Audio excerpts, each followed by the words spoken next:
With the second highest death toll of all African conflicts, the Nigerian Civil War, also known as the Biafran War, is perhaps the most single event in Nigerian history.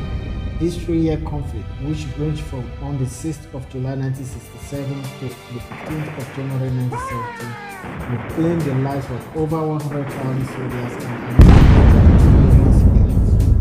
As the Nigerian government elect by General Yakubu Gowon forced to prevent the secession of the self-proclaimed Republic of Biafra, which was led by General Chukwu Odumegwu Ojukwu. To fully understand the root cause of this brutal conflict, we need to go all the way back to the very beginning.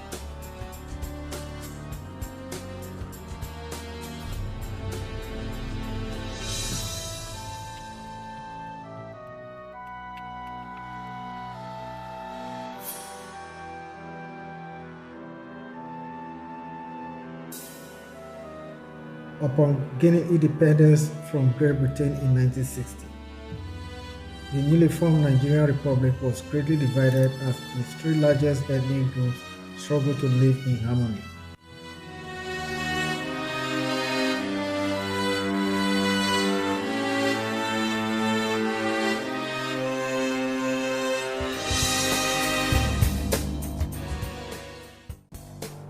Tribal tension was high in Nigeria.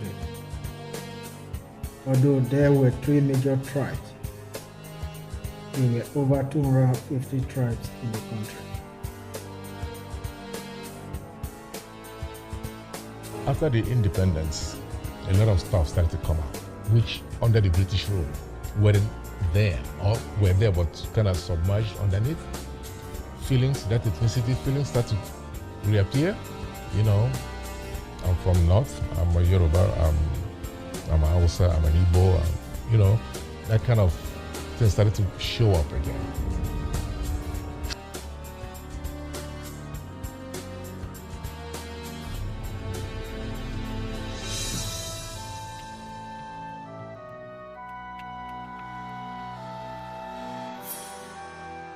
And everybody wanted their tribal person to be the leader.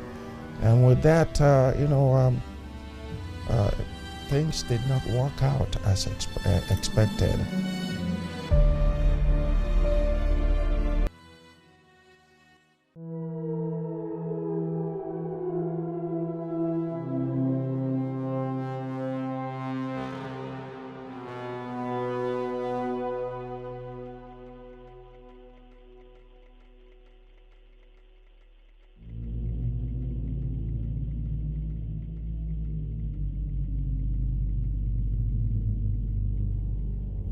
Upon gaining independence in 1960 from Britain, 6 years later, the Muslim Hausas in northern Nigeria began massacring the Christian Igbos in the region, prompting tens of thousands of Igbos to flee to the east, where their people were the dominant ethnic group. The Igbos doubted that Nigeria's oppressive military government will allow them to develop or even survive. So on May 30, 1967, Lieutenant Colonel Odumegwu Ojukwu and other non-Igbo representatives of the area established the Republic of Biafra.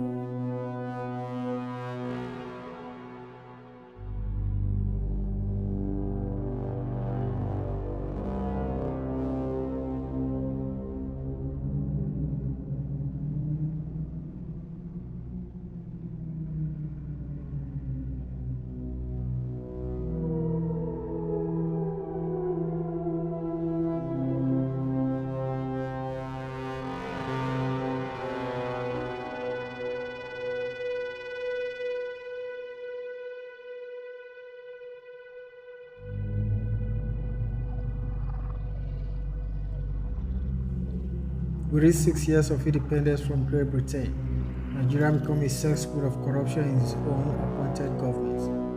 Officials helped themselves freely to the nation's wealth. Elections were badly rigged. The politicians became part of foreign business interests. On January 15, 1966, a Nigerian military major by the name Nzogu Chukwuma led a military coup d'etat.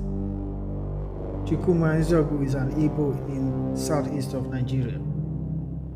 A military coup led by Chukwuemeka meant to assassinate political leaders from all regions of the country, which meant that the coup was not targeted to any particular tribe. Execution of a coup did that eliminate all government officials, which will destroy government corruption, will ultimately allow Nigerian citizens to properly allow citizens to elect new government officials that will lead the country in the right directions. On January 15, 1966, the coup d'etat led by military leader Major Chukwuemeka with full effect. Various leaders will be assassinated across the country, including the Prime Minister and head of the Nigerian government, Alhaji Tafawa Balewa, the Premier of the Northern region, Ahmadu Bello, and the Premier of the Southwest region, Samuel Akintola, also assassinated. As fate will have it, the Premier of the Southeast Igbo region, Michael Okpara, was not killed in the coup.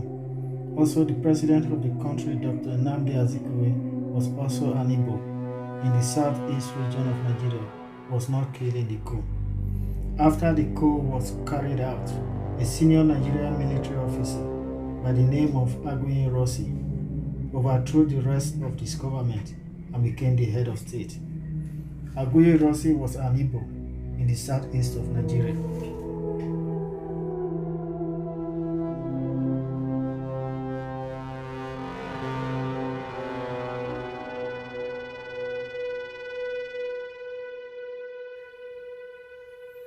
The fact that an Igbo is now the head of state also raised many questions in the integrity of the coup. The Northerners perceived the coup to be an Igbo stage coup orchestrated by the Igbos in order to take control of the government. With this realization, there was immediate retaliation from the rest of the country. This began the vicious killings of innocent Igbos in the north and southwest region of Nigeria.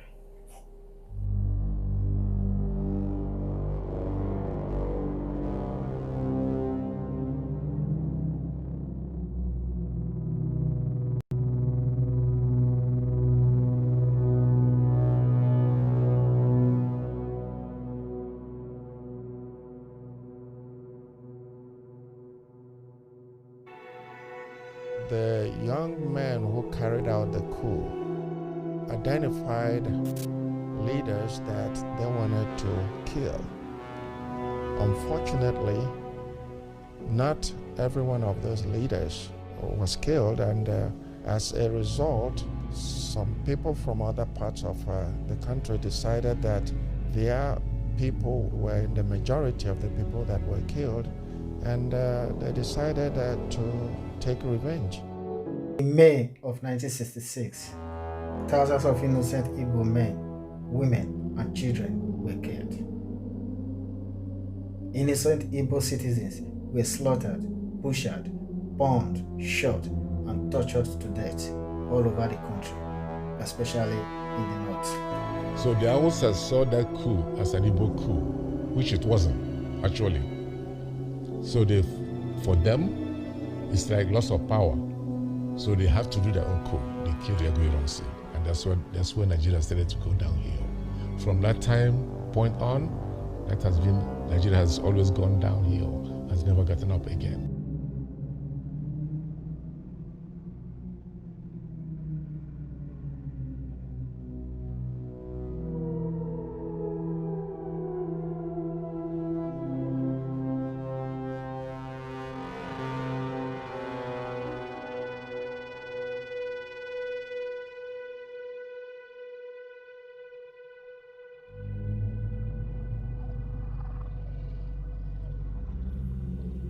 The July Mutiny, or counter-coup, resulted in the murder of Nigeria's first military head of state, General Johnson Aguiyi Rossi, and Lieutenant Colonel Adekunle Fajuyi, who was hosting a visiting Aguiyi Rossi in Ibadan by disgruntled northern non-commissioned officers.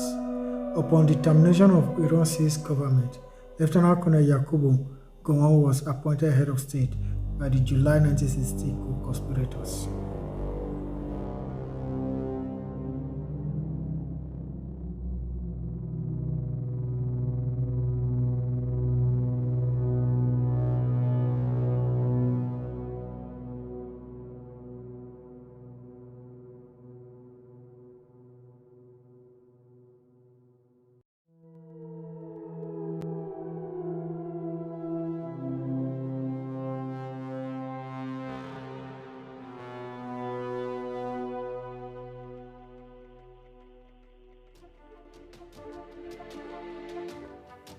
Abuja Accord was reached in 1967 at a meeting attended by the delegates of both the federal government of Nigeria, the Supreme Military Council, and the Eastern delegates, led by the Eastern Regional leader Colonel Murtala. The meeting was believed to be the last chance of preventing all-out war. It was held between 4th and 5th of January 1967.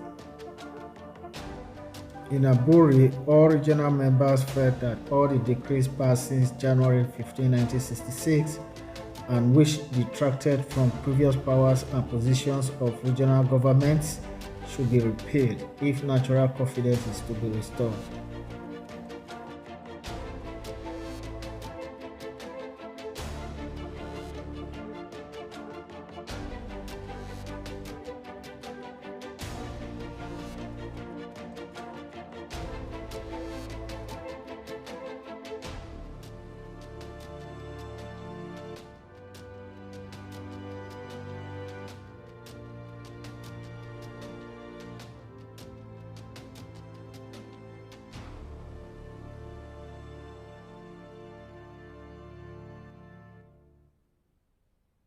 The purpose of this press conference is to enlighten the public on the last Accra meeting of military leaders and to tell the nation where we go from here. Our main concern at the Abuja meeting was how to keep the country together and restore normal conditions. We reviewed the situation in the Nigerian army, and we all agreed that there should be one Nigerian army under a unified command as at present.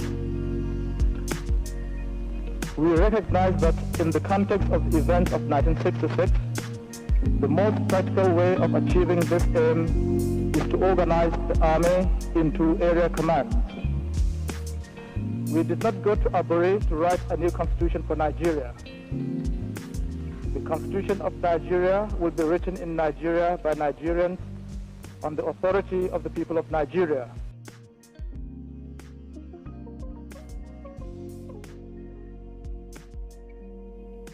In response to the Abuja Accord, the federal government promulgated Decree No. 8, which was merely an embodiment of the Accord. The Accord finally broke down because of differences of interpretation on both sides. This led to the outbreak of Nigerian Civil War.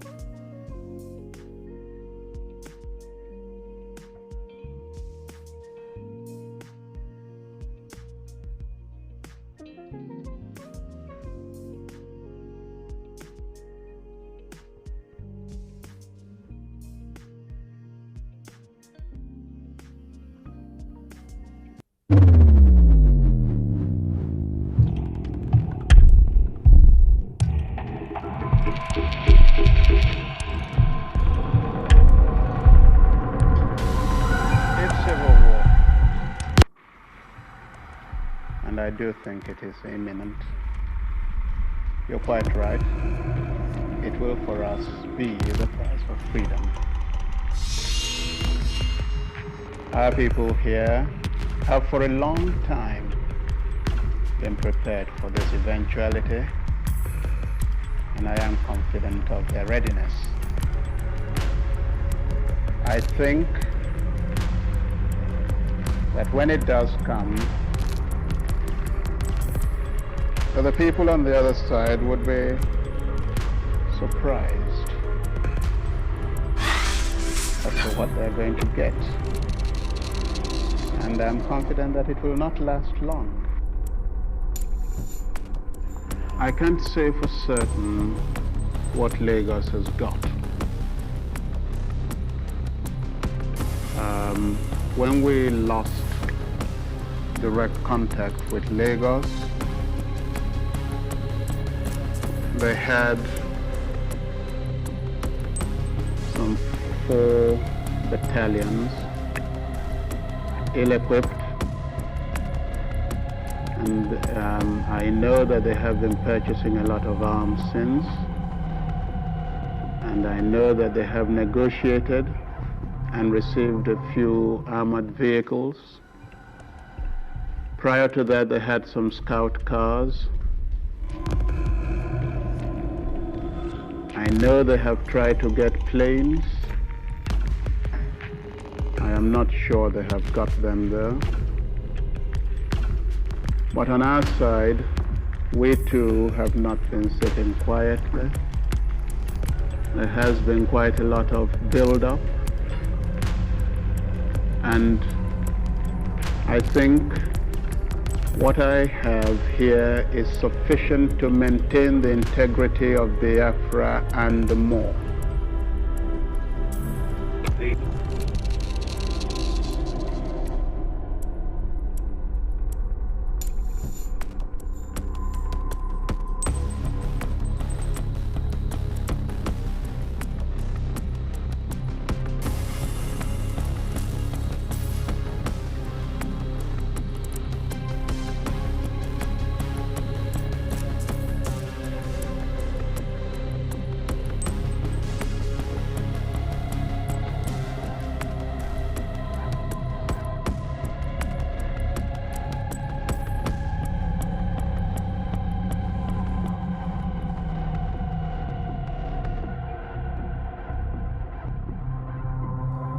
The Midwest invasion of 1967, August 9, September 20, 1967, codename Operation Torch, was a military operation between Nigeria and Biafran military forces during the Nigerian Civil War.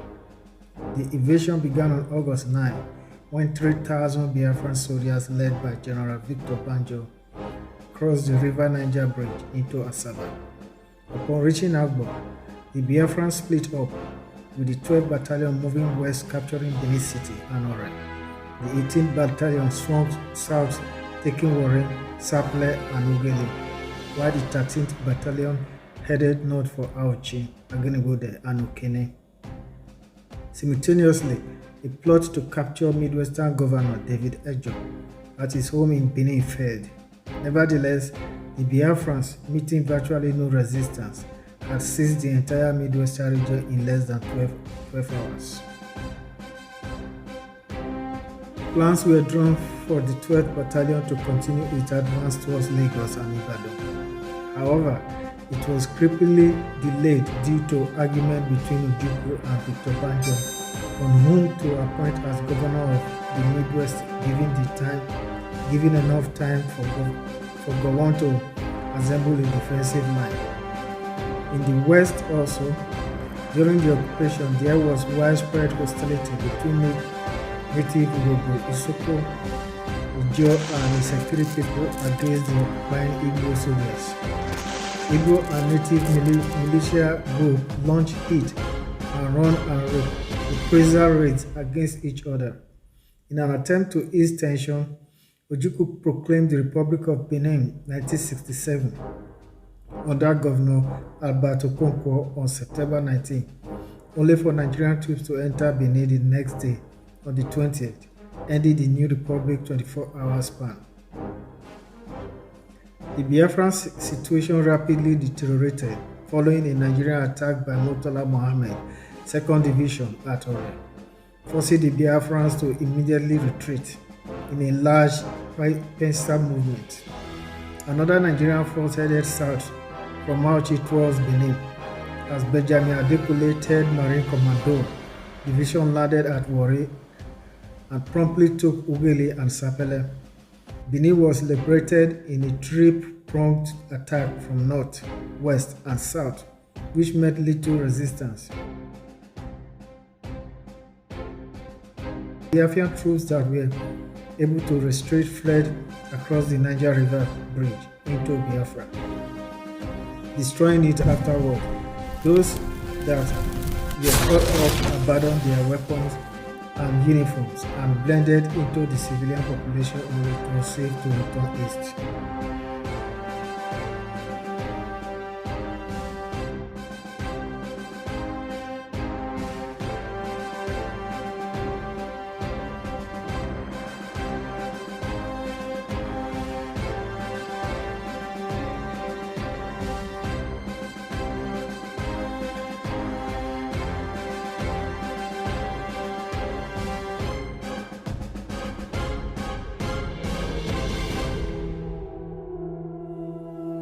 Under Colonel Murtala Muhammad, arrived late on the October 5th, striking fear at the town people.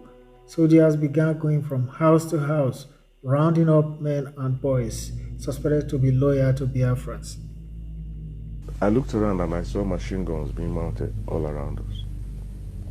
Some of them were also carrying automatic rifles. There was silence.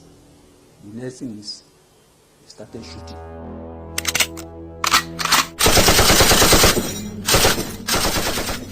And my father was lying not too far from me. His eyes were open, but he was dead.